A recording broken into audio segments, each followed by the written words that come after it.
क्या आप खांसी से बहुत परेशान रहते हैं? रात को सोते समय बहुत अधिक खांसी आती है, खांसते खांसते आपका हालत ख़राब हो जाता है। तो परेशान होने की ज़रूरत नहीं है।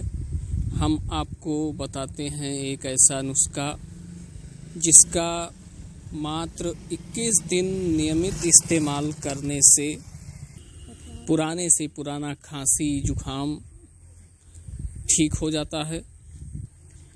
और इस दवा से कोई रिएक्शन भी नहीं है, कोई नुकसान भी नहीं है। आप इसे आराम से पी सकते हैं। ये जो पत्ता देख रहे हैं आप, इसके पत्तों को